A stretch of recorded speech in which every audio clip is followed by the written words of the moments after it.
तो नमस्ते दोस्तों, आप सभी का स्वागत है एक बार फिर से एक नए टॉपिक के साथ। तो पहले तो अगर ये बताना चाहता हूँ कि अगर आप कंट्रोल खेल रहे हो, कर रहे हो, कंट्रोल करने की कोशिश और कंट्रोल नहीं हो पा रहा है, 2-3 दिन में ही कंट्रोल वापस से छूट जाता है। तो इसका एक ही मतलब है कि हम उस बारे में ज़्यादा सोच रहे हैं। आपको उस बारे में ज़्यादा सोचना नहीं है। और करना क्या है, अगर आपको उस बारे में सोचना नहीं है तो आपको दूसरे जो आप काम करते हो वही काम करते रहना है। और ज़्यादा उसमें सोचना नहीं है कि मैं इतने कमा लूँगा, फिर ये करूँगा, फिर वो करूँगा। ऐसा हमें सोचना नहीं है, क्योंकि अगर आप ऐसा सोचते हो तो फिर ऐसा सोचने में ही हम हार जाएंगे। और ऐसा सोचना नहीं है, क्योंकि जितना ज़्यादा हम इनके बारे में सोचेंगे उतना ही हमारा विचार इनके बारे में घूमेगा और हमारा मन इनसे जकड़ जाएगा। तो अगर आप अपने लक्ष्यों को पाना चाहते हो तो उस बारे में आपको दिन में 1 या 2 बार ही सोचना है। लेकिन अगर ज़्यादा विचार आएंगे तो आपको यही बोल देना है कि भाई मुझे इस बारे में विचार नहीं करना है, मैं इस बारे में विचार शाम को करूँगा, या जब भी आपका टाइम है तब आपको उस बारे में विचार करना है। क्योंकि अगर आप इस बारे में सोचते रहोगे कि मैं इतना कर लूँगा, मैं इतने कमा लूँगा, मैं ऐसे जीत जाऊँगा, मैं ऐसे भी जीत जाऊँगा, तो फिर आपका मन हो ही जाएगा कि यार एक बार खेल के देख ही लेता हूँ कि होता क्या है। तो इसलिए हमें इस बारे में कम सोचना है। तो आते हैं दोस्तों आज के टॉपिक पे। तो आपके अवचेतन मन की शक्ति। तो अवचेतन मन होता क्या है?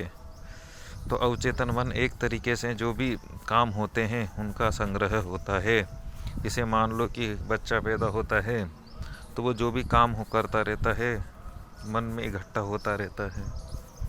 ठीक है, तो जैसे जैसे मन में इकट्ठा होता रहता है वो होता रहता है। फिर जैसे जैसे आदमी बड़ा होता है फिर उसे पता चलता है कि कोई अवचेतन मन भी है। और फिर वो एक आदतों का एक ढेर समझ सकते हैं हम अवचेतन मन को। तो जो भी हमारी आदतें जितनी ज़्यादा होगी उसमें हम उतनी ही जल्दी फिसल जाएंगे। तो ये आदतें होती है जैसे गुस्सा हो गया, लालच हो गया, क्रोध हो गया। क्रोध मतलब गुस्सा ही है। तो ये ऐसी स्थिति होती है, इनमें हम बार बार इनमें फिसल जाते हैं। और जब गुस्सा आता है तो हम उसमें फिसल जाते हैं। और एक बड़ी बेट हारने के बाद हमें गुस्सा आ जाता है और हमें पता भी नहीं चलता कि कब और भी बड़ी बेट हम लगा देते हैं और इस कारण से हम जीरो हो जाते हैं। तो इसे समस्या के उपाय के लिए दोस्तों हमें अवचेतन मन को समझना पड़ेगा। और जो हमारा चेतन मन है, जो कि जिससे हम बातचीत करते हैं, खाते पीते हैं, सोते हैं, वह अवचेतन मन होता है। जागा हुआ मन थोड़ा बहुत हिस्सा हमारा जागा हुआ होता है और बाकी 9 हिस्से हमारे सोए हुए रहते हैं। तो इस समस्याओं से बचने के लिए हमें अवचेतन मन की मदद करनी पड़ेगी, मदद लेनी पड़ेगी अवचेतन मन की। और जैसे कि हम रुक नहीं पाते हैं कसीनों के अंदर, तो हमें विचारों को बार बार दोहराना है।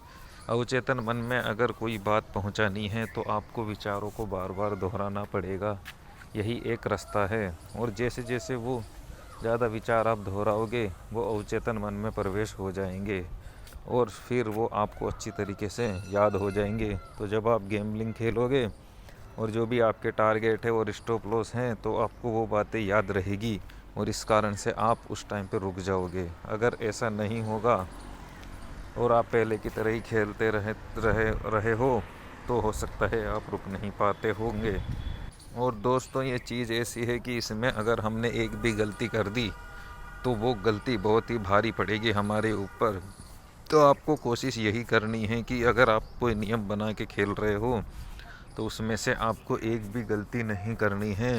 मन बोलेगा आपका कि भाई आज किस्मत अच्छी है, आज थोड़ा नियम तोड़ दे, थोड़े पैसे कमा लेना, लेकिन आपको ऐसा नहीं करना है। आपको पहले जो भी आप खेलते होंगे, हो सकता है आपने कुछ नियम बनाए होंगे लेकिन उसमें आपने गलती करी होगी, तो आपको पिछली जो गलतियां करी है उनको याद कर लेना है कि हमने पहले नियम तोड़े थे और हमारा बैलेंस चला गया था, तो इसलिए अब हम कंट्रोल के साथ ही खेलेंगे।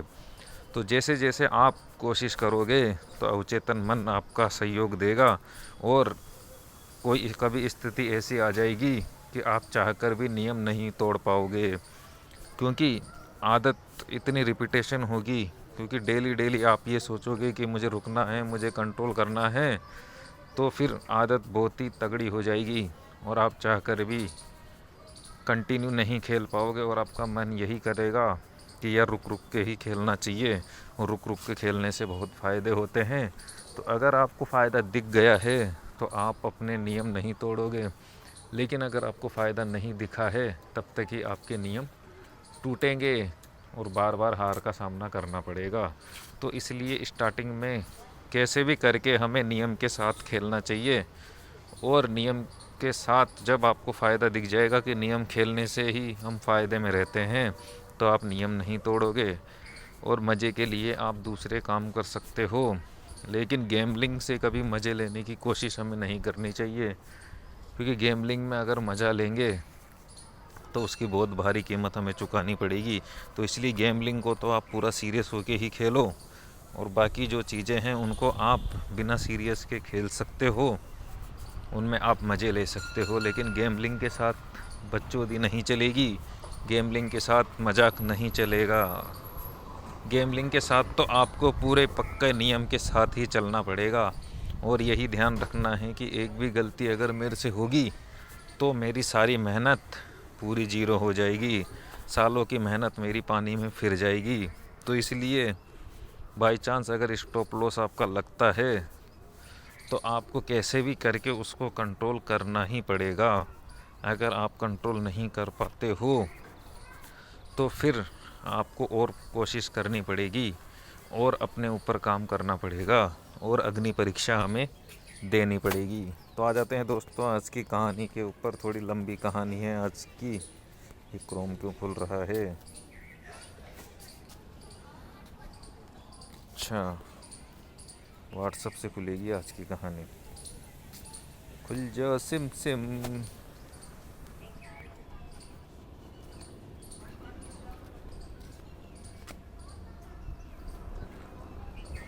खुल जा।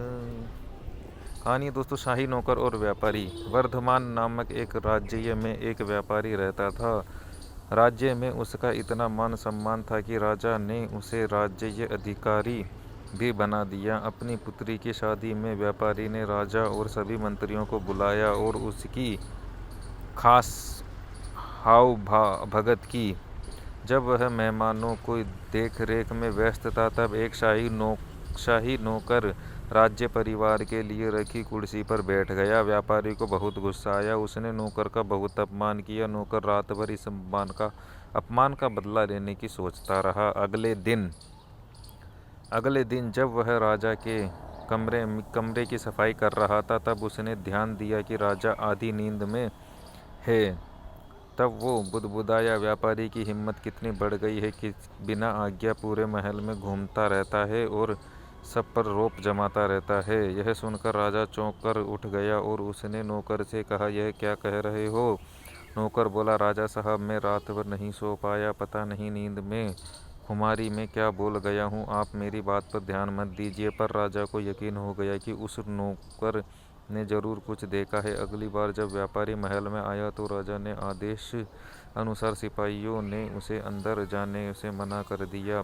इस पर नौकर ने व्यंग्य किया, अरे सिपाहियों, ये बहुत बड़े व्यापारी हैं, इन्हें मत रोको वरना तुम्हें कारावास भिजवा देंगे। व्यापारी समझ गया कि यह सब उस नौकर की चाल है और वो अपने अपमान का बदला ले रहा है।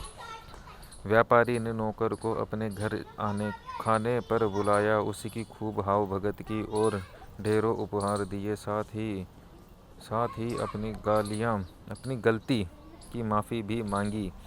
अगले दिन जब नौकर सुबह राजा का कमरा साफ कर रहा था तो फिर बुदबुदाया, राजा भी पागल है, खीरे का चूरन खाता है।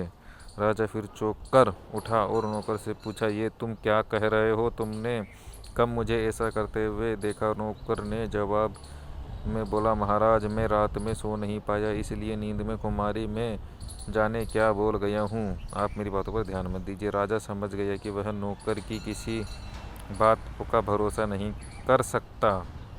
उसने व्यापारी को आदर के साथ फिर से दरबार में बुला लिया। नैतिक शिक्षा किसी को भी छोटा नहीं समझना चाहिए। तो दोस्तों कहानी जो शिक्षा मिलती है वो ये मिलती है कि किसी को भी छोटा नहीं समझना चाहिए।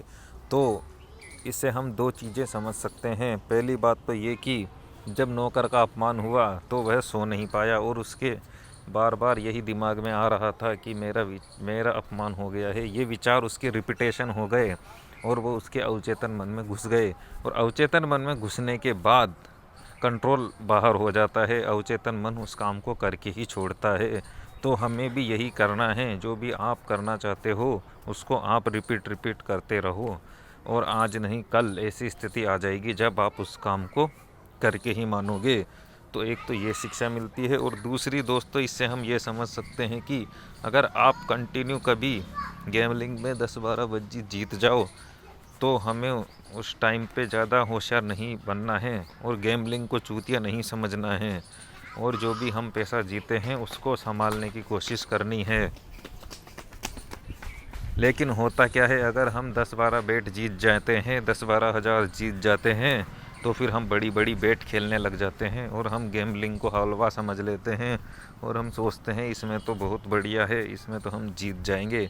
लेकिन जब गैमलिंग हमारी मारती है तो बहुत बुरा लगता है। तो इसलिए समय पे हमें जागना चाहिए। तो आज के लिए इतना ही दोस्तों, मिलते हैं अगले वीडियो में नए जोश के साथ। Thank you so much.